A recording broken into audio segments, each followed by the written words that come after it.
Hi there. Today we're speaking with Juan Campoo. He is a facilitator of personal and organizational transformation. He has coached and trained thousands of people in personal development and leadership. He is the author of The Mind Canvas, a revolutionary approach to personal mastery. He strives to raise people's awareness of themselves and their roles in the creation of a thriving world. Hello, Juan. Hello, Tommy. What a nice introduction. Thank you so much. Oh, Pleasure to thank be you. here. Yes, thank you for taking some time with us. So let's dive right in. The Mind Canvas, what is that? Ooh, nice. So the Mind Canvas, yeah, that's actually the name of the book that was released last year. And that was my way of bringing to the world in a very affordable, if not free way, the consolidation of all the work that I've been doing in 10 plus years in the world of personal mastery, development, leadership. And it's basically introducing this model called the Mind Canvas, which is a visual, intuitive way to see your mind so that you don't depend on coaches, you don't depend on psychologists and years of work. So actually take control of how your mind works and therefore the emotions you feel every day and the things you're able or not to do. Wow, that sounds like a loaded book. Uh, yeah, it is. And I think in the right way. Yes, it is loaded and it's in the right way. The feedback is amazing. Mhm. Yeah, I think of so many people who have gone through years of therapy and it still hasn't helped them, or they're still struggling with XYZ that happened, however many years ago, and they can't let go of it. Yeah, so this would help them along those lines. Definitely. I've heard from people who have read the book, and some of them write it on Amazon on the reviews, or some people just write me after reading the book, and they say that they have read hundreds or tens of books, and for years have searched in personal development for the answers they were looking for the change they were looking for. And for some reason, it was never enough. Either authors touch on one or two things here and there, and they all see their point, the point they want to bring across. But this book, because of the model, simplifies how your mind works. It basically includes all of this other work in it. So there's people, for example, Simon Sinek, right? They're talking about find your why. Okay, that's basically using your future positive quadrant of your mind canvas. And there's other people saying, okay, the Disney creative strategy that anyone can use to create anything in life. Well, that's basically using 2 or 3 quadrants of your mind canvas. If you feel shame or guilt, basically you're using one self-limiting quadrant of your mind canvas or corner of your mind. And anything, any emotion you can find, any feeling, any thought, any process that a psychologist would try to explain you very technically, that they study years and years to actually understand, master, and try to help you get there. This is all simplified. We take all the jargon away, no big words, no nothing. It's just using 2 variables or 2 things that we call, probably you saw it last time we talked, the 2 lies we tell ourselves every day. Those 2 dimensions that are these 2 lies we tell ourselves every day. If we understand them, we can transcend them and therefore stop all human suffering. Now, not in a year, not in 10 years of therapy, now. So what are the lies we tell ourselves? Yeah. So the 2 lies we tell ourselves is first, the time exists as we know it. So probably you've heard nowadays, because of internet, we know that scientists have been unraveling the mysteries of the universe, but also of time. And there's no consensus of whether time actually exists the way we know it. Actually, the way we know it, it doesn't exist. It's just a construct of our minds. So we think there's something as, right, the past, the present, and the future.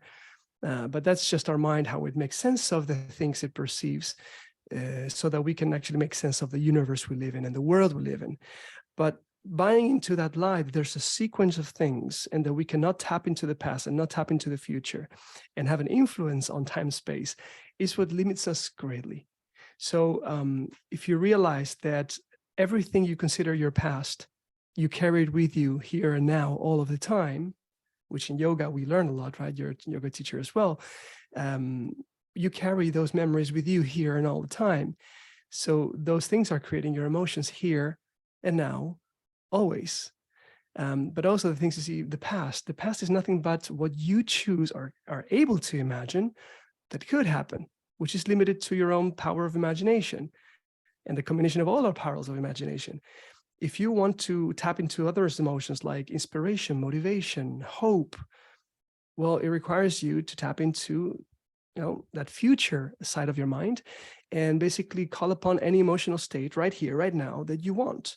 If you're feeling fear and anxiety, for example, right? Those are emotions that come because you're using your future negative side of your mind, or quadrant of your mind, or corner of your mind. If you don't want to experience fear and anxiety or worry, stop thinking about the future in such a negative way and say, how is that not true? Turn it around and ask yourself, what is the opposite that is also true? What would I like? What could I do? Different kind of language that access different parts of your brain, that access different emotions, like this right here, right now. I like that, because it's true. When we're feeling anxious and we're worried, and it's all about a future that hasn't yet occurred. So I really like that concept. Exactly, right?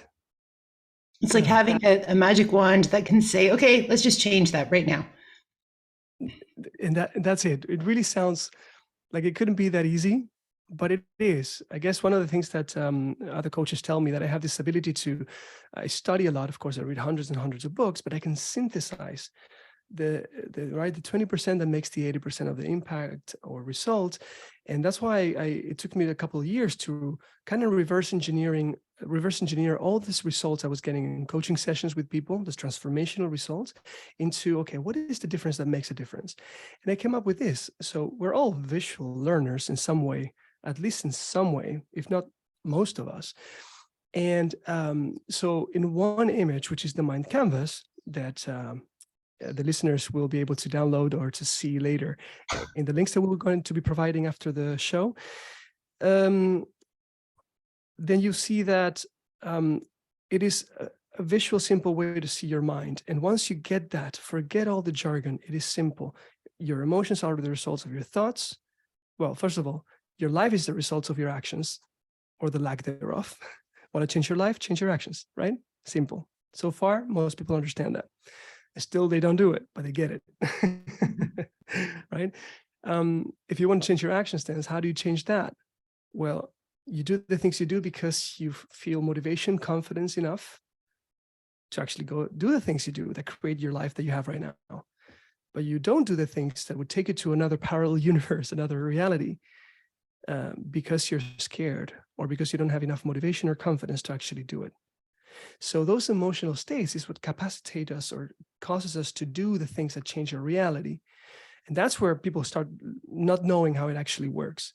So can it be really that simple, that I can change my emotional state and therefore access a range of actions and behaviors that can change my reality today? Well, definitely yes. Definitely yes. And we all have examples of how we do that. Friends that give us an advice or change our perspective with a good question, and then we go and do something we never did before. And therefore we find that job that we're looking for, or we change that relationship that is causing us loss of energy, for example. So if the emotional states are what allow us to do or not do the things that create our environment, how do we change our emotional states? Like with a magic wand, like you said. Mm-hmm. Well, with our thoughts. And the problem is that most of our thoughts are subconscious, right? And most people know this, but then again, don't know how to tap into this then and master it. Well, it is with the mind canvas that we can become aware of all these subconscious thought processes and patterns and make better choices, more conscious choices that shift our perspective, shift our emotions, and therefore our actions, and therefore our lives. So it is a magic wand once you get it, right? And which takes maybe to the second lie we tell ourselves. So one is time, and the other one is interpretation. The lie that we think that there is such a thing as good and bad, right? The yin and yang, night and day, all those distinctions and dichotomies are just, again, the mind trying to put labels to things to make sense of the world. Useful, but also dangerous. And these two lies, we live through them, we see through our minds all the time. So we believe these lies. We believe these stories we're telling ourselves about everything that happens around us, everything we do, who we think we are, what life is according to us. They're all just stories based on these two lies. So for people who are doing fantastic in life, whatever the definition of fantastic is, right? Mhm. I'm not saying that you should be rich or famous or anything like that. If you're doing fantastic, if you're fulfilled and happy and healthy and balanced, well, congratulations. That means that you use your mind naturally in a resourceful way already. But for the rest of us that are either suffering a lot or sometimes yes, sometimes not, this is that we have an opportunity to transcend these two lies and use the mind canvas that we have already in more resourceful ways. Now, you, Tammy, you're a yoga teacher. I'm also a yoga teacher. I did that some years ago as well. So we know very well when we study, right, yoga philosophy, that also Buddha and all these ancient gurus and sages have told us that the mind is the cause of all suffering, that we should stop it. And meditation is just one way of doing that, transcending the mind. But that is all true and nice for yes, right? Or that have so much money that they don't need, or right, that they can afford to not work, to not worry about the plans for tomorrow. For the rest of the 90% of us in the world, we have jobs, we have things to do, we worry. We use the future, we use the past, we try to make plans and understand what happened yesterday with that relationship that is causing us trouble. So I'm not, instead of trying to go to that utopia of not using your mind, because we live through our minds, at least let's use it in a way that works for us and not against us. That's the whole thing I'm saying. And once you use your mind canvas and you see what you're doing with your mind, it's very easy to see, that doesn't serve me. And I choose to shift it. Mm-hmm. This reminds me of that quote, and I can't remember who said it. Maybe you will. There is no good nor bad, but thinking makes it so. I like it. I never heard it, but I like it. Oh, I can't remember who it was that said that. But anyways, yeah. So I can't give a quote on that. It's all So, right. what if someone is having negative thoughts too often? How do we redirect them to think more positively? Well, one thing is the first thing that comes when you say that is, I guess most of us, if not all, we have that. The thing is, are we aware of that or not? Are we aware? And you can become aware by looking at the emotions you feel every day. If you're feeling any emotion that is life depleting, that feels like it's taking energy away from you, that feels negative, then you're having that. And that's the biggest problem, I think, with my whole purpose and my whole mission is that to help people tap into well-being, right? You cannot help someone that don't know they have a problem, right? So first we need to become aware. That's my first invitation. Just check with yourself, set an alarm or ask people to tell you, or just somehow become aware several times a day of what kind and quality of emotions are you feeling every day. Once you see that, you'll find that you may have more thoughts that are negative than you think. We all do. How many, how often, how intense? That's a different question. But once you realize, okay, I catch a thought. What would be a thought, Tammy, that people you know or yourself or your listeners have told you that they are challenged by frequently? But again, I would just probably go into a worry about the future. And because of my job, it's mostly health concerns. Yes, right? So worrying about the future, health concerns. If you're thinking about the future and you worry about something that could happen, as long as it's not limiting you, that's all right. That's a voice from within that represents something important for you, a value. We shouldn't try to stop those voices. What we need to do is to actually teach them to speak better to us, right? Better words, better way, just like a friend or right, a kid that wants to tell us something. Don't go there. There's a hole in the street. You might fall. We want them to say that to us, right? But what we want them to do as well is to speak to us with kindness and also factually, not telling us lies. Like, for example, when they say, you see, you're going to fail in that next month financially because in the past you failed once. You see, you're not good enough. You cannot do this. You don't have what it takes. This kind of wording, this kind of talk doesn't help us. And so once you become aware that you have a feeling, whether it be anxiety and fear or worry from the future, or his shame or guilt or sadness from the past, or his anger and frustration and stress from the present, whatever it is, realize that feeling that bad does not help you. I mean, it is a communication mechanism, so it's trying to help you. But we suffer unnecessarily long, intensely, and frequently. Mm-hmm. So check the message. Ooh, I'm worrying. Yeah, I might not have enough money next month, right? Great, thank you. That's a value communicating that there's something to take care of. And then the only question is go immediately into your future positive and say, well, what do I do then? What do I want to do? What can I do? What are options? What are the best options considering what I've done in the past that worked? Past positive, instead of how I failed in the past, past negative. Who do I know that has done this and actually succeeded? What could I learn from those successes? What if I pick up the phone and ask them, how did you do it? What would you advise me to do? All this kind of thinking is self-empowering and takes us away from the unnecessary suffering. So the voice is good. Don't linger there. Be constructive, be proactive. So coming back to your question, you asked me, what can people do with those negative thoughts? Become aware of them, make sure they're constructive, they're questions and not just talk. You're not good enough. It's better if you ask yourself, am I good enough? That's a great question because you get a chance to answer it consciously instead of subconsciously telling yourself stories about how many ways you have to prove yourself that you're not worthy, but that you're not going to make it. Just ask the question, am I good enough? How am I good enough is a better question. How am I going to succeed next month? What are the 3 best ways that I can think of to actually make it next month when it comes to my practice, my work, or whatever it is? Better conversations with yourself is another way of summarizing the answer to your question, I would say. It's funny, as you're saying that, it's reminding me of one of my past yoga students who used to always come in and say, what's wrong with me? And I would always shoot back straight away, what's right with you? Yes, I love it. That's exactly what it is about. Right? It's really easy to sit back and say what's wrong.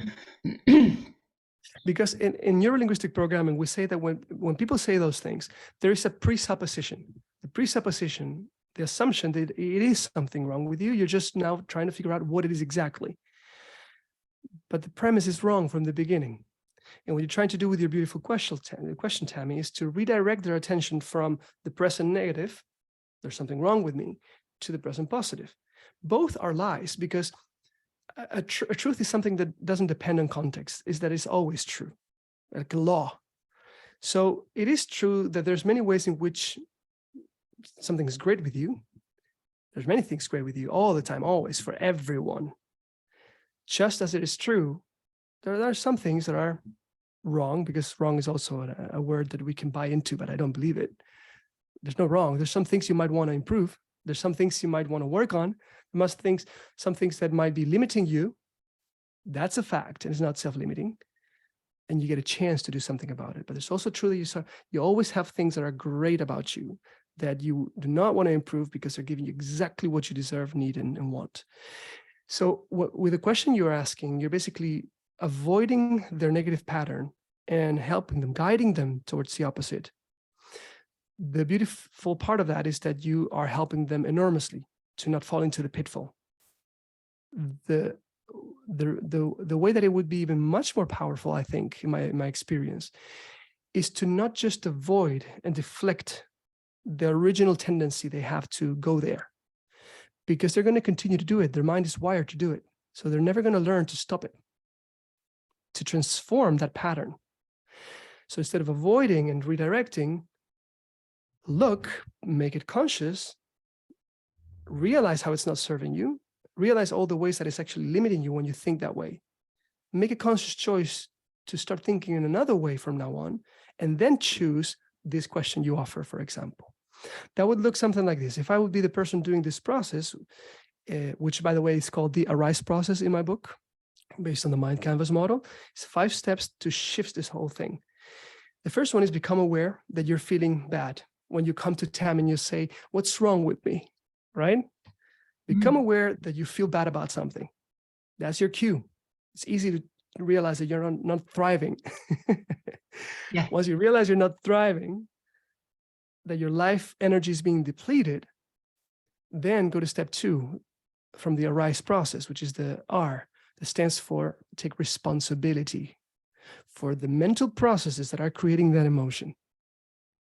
What you're doing in your mind to create that emotion. And then you realize that the question is creating that emotion with the presupposition. The question, what's wrong with me? If you think there's something wrong with you and you're trying to figure out what that is, of course you're going to feel bad. Of course. And when people realize that, then they have a chance to go to step 3, insight from the arise process. Go to factual thinking. There's no positive, no negative. There's factual thinking in the middle, right? First of all, how thinking this way limits me. When your consciousness is aware of this stuff, it's so much easier for the mind to say, oh, wow, I was not aware that I was limiting myself that way. Of course, we don't want this pattern. And the mind self-regulates and self-programs, right? This is the power of not avoiding, but addressing. And so what are all the ways which asking myself this question and assuming this is limiting me? Well, I feel bad. I'm very aware of that. Second of all, it makes me act in this and this and that way, which I don't like. It makes me clingy. It makes me, want to be liked by people, whatever it is. And become aware of how much you don't want those things in your life, those behaviors, those results, those emotions. And then ask yourself the question, is this serving me? No, it's not. Once you're aware of that, it's much easier to go to the solution and have that solution work for you subconsciously in the future, right? Without inner sabotage from the old pattern saying, yeah, but this is how we roll here, right? So, insight, the third step also is about saying, how is this thought that I'm having not true? What are all the ways in which this story I was telling myself is not true? And you bring evidence, you bring fact to a story, a biased story about the negative side of you. So what are the ways in which it's wrong, it's not true that I'm not, that there's something wrong with me, is because, well, what is wrong? Look at the word wrong. Who says what is wrong and right? And what if I would be the one who chooses what's wrong and right? Or what if I even drop the labels of wrong and right? What if I choose to focus on things that I could do differently or not? All this kind of factual thinking that you can do when you take a step back, transform the pattern, right? It coaches us into something better. And once you realize that is wrong kind of thinking that is based on nothing, just a story, then you go to the fourth step, which is the S in the arise process that stands for shift into the positive, bringing balance into the biased negative stories we've been telling ourselves. So we all have these corners of our minds, and we use some of them, usually negatively. So if we're going to be lying to ourselves, let's at least also invest the same amount of time lying to ourselves towards self-empowering emotions and actions, okay? Mm-hmm. So then the question would be exactly what you said. What's right with me? Yeah, I'm finding it very fascinating. It's almost like an awakening, but staying awake and reminding yourself to remain awake and please don't fall back asleep again. Yes, definitely. There's a reason why all my clients get this little, do you see it? This bracelet, Yeah, the A there. Mm-hmm. The A stands for awareness, which is the first step of the arise process to lift your consciousness, to lift your frequency, to lift your thinking and your mindset. But it's also awareness is the first of the 4 elements of personal mastery that I also speak on my book: self-awareness, self-responsibility, wisdom, and self-regulation. So the arise process, these 5 things we're now discussing, include the 4 elements of personal mastery, and it always starts with awareness. Please stay awake. If you don't, you're going to fall into negative patterns. We are wired to be negative. Right. Evolutionary speaking, we're wired to see the danger first, to see the difference, to see what's not right.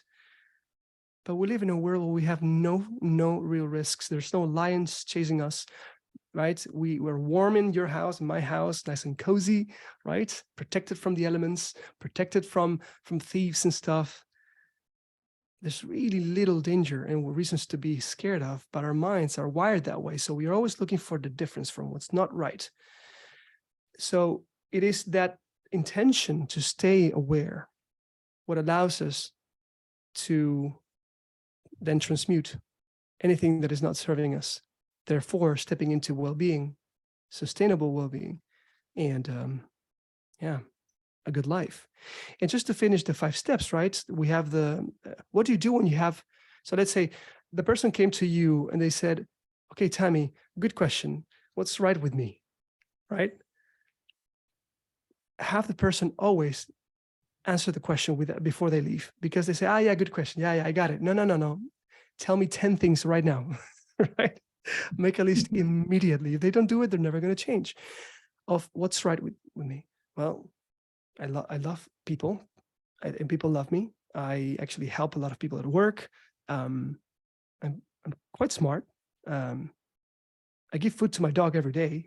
I heard of people who don't feed their dogs every day. I don't know. There's 100 things you could actually list there. And the moment you see that, you'll see that you, like you're doing right now, Tammy, you cannot help but smile. You cannot help but be already in a different emotional state, like this with the magic wand, right? But you already transformed the pattern. So you're free from the pattern, and now you're tapping into the positive emotions. You went from fear or shame or guilt or anger to equanimity, and then to whatever is the opposite. What do you feel, Tammy? Or what would people feel when they realize all the ways in which, all the right things they have? What would they feel? It would just bring joy and a sense of bliss or calm or peace, Right? serenity. All those beautiful words that immediately, by thinking of them, you and me are smiling, right? That's the power of the mind, magic wand. So, but once we have this new answers, this new mindset, this completed story,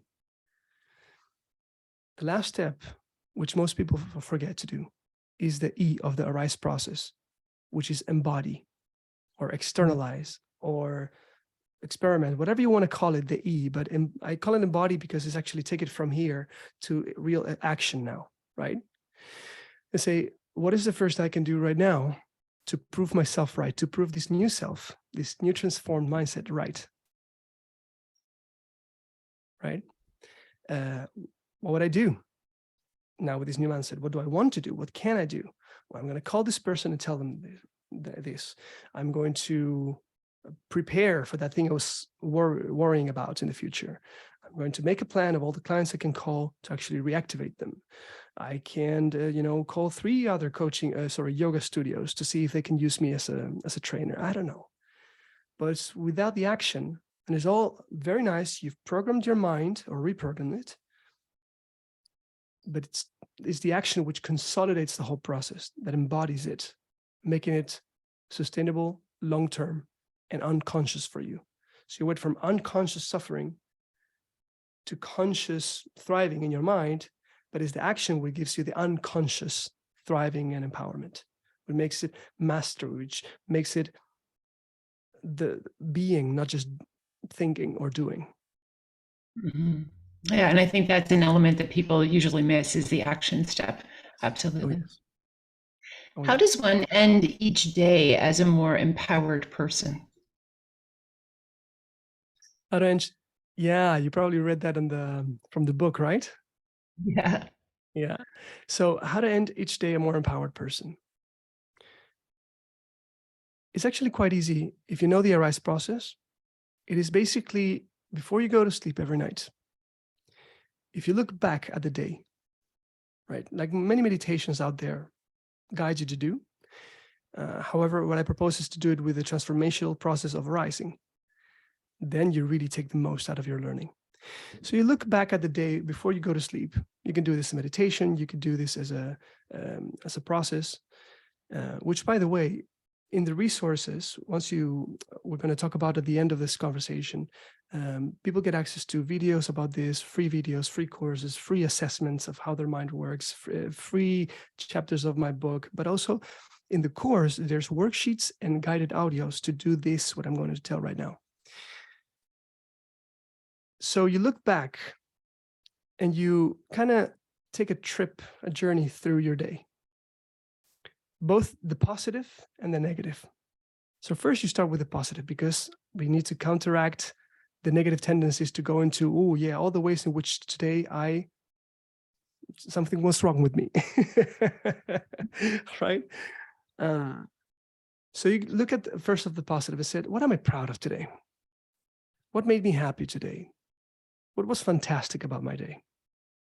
What are the people that I can be grateful for in my life today? All these beautiful questions. Just explore how blessed we are, right? Mm-hmm. What are values of mine that I actually lived and honored today? What are all the ways in which today I made a difference for someone else or the world or myself? There's a bunch of questions you can ask yourself. And the free resources, people can get access to this. Once you spend time there, even with that question, you put yourself in this amazing state of gratitude, confidence, happiness, peace. But that's not it. That's not the only thing. Then you can go into the so-called negative, right? But now, because you arise things, it's not negative anymore. You just look at things that could have been better. You look at it as a neutral or a factual thing. So you look and you ask yourself questions such as, what didn't go that well? What could have gone even better? What are moments that I would have liked to act differently? So you see the wording of the questions makes it neutral. So I cannot feel bad about those things. I cannot feel shame or guilt or sadness. I just see them as what they are, events. And every event is neutral. We give them the negative or the positive connotation when we're unconscious. So by answering these questions, you have an inventory of 1, 2, 3 things, I don't know, that were not optimal according to you. And immediately you arise. So you were aware of those things, you took responsibility of those moments, and you kind of shift into how would I like to act in the future if this happens again? What could have been a better behavior, reaction, thing to say, way to feel? What would I liked instead of that thing I did? You can actually see it as a movie. You are the director of your movie, right? And you can say, okay, this is called dissociation. You can look at yourself reliving the story, which detaches you from negative emotions. It makes it very easy to just objectively look at it and say, okay, I did this, the person said that. Ooh, look at those dynamics. Yeah, I was kind of arrogant right there. What is different? What's better? What would I like instead? Well, I could say this. How would the other person react if I act this way? Oh, look at that. The person would react better. Great. This is what I want for myself in the future. How do I make sure that now, moving forward into the future, I'm going to actually do that? How does it look like when I do it tomorrow with the meeting I have with my boss or with my colleague? And all the time you're doing this, you're transforming, you're reprogramming your mind as you go. So every day you finish grateful, happy, but also you have mind taking the gold out of the learnings from the day. And there's nothing wrong. There's nothing negative. Because every day you go back to sleep, just like with a computer, you go to sleep, you close the computer without processing the programs and closing the files.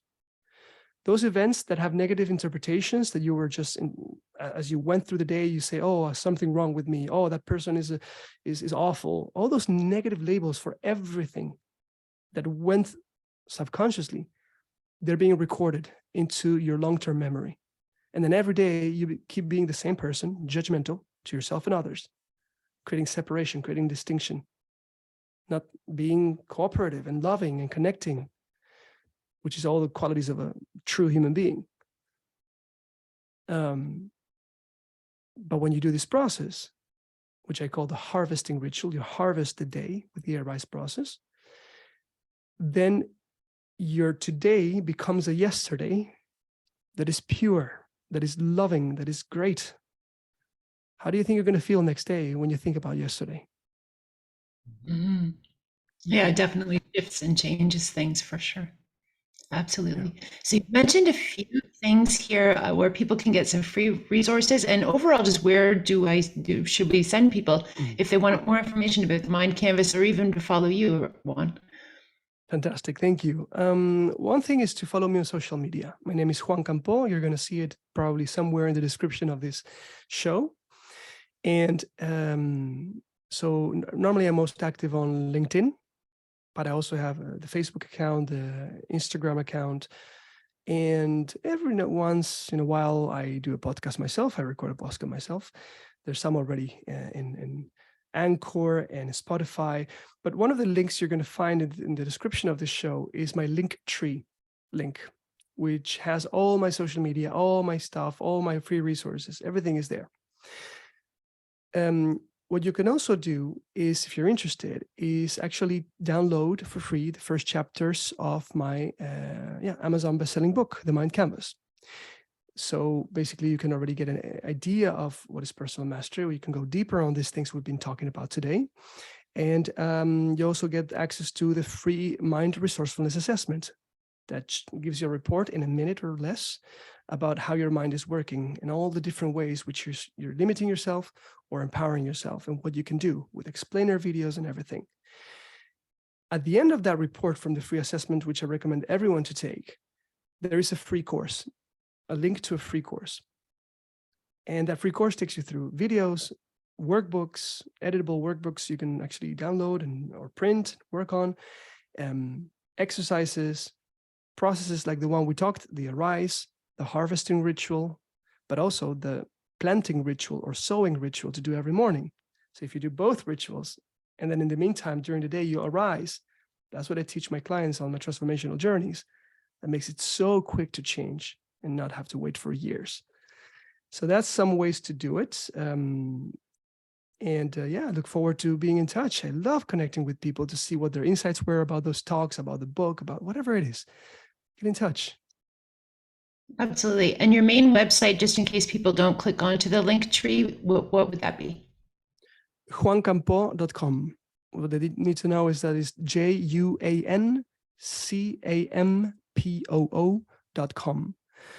Or another ways to finding that, if for whatever reason my pronunciation is not what you expect, you see, it's not bad, it's not what you expect. You see how my mind works already? That's what happens when you do this often. It would be to go to mindresourcefulnessassessment.com or mindresourcefulnesscourse.com. And that takes you to both resources. Anyhow, I'm here to connect, to get to know you, and I look forward to see what you took from this conversation. Anyone? Very good. Thank you so much for taking time with us today, Juan. It's definitely been a pleasure. My pleasure as well, my dear. You're a fantastic host. Invite me anytime you want. Thank you. Have a good day all.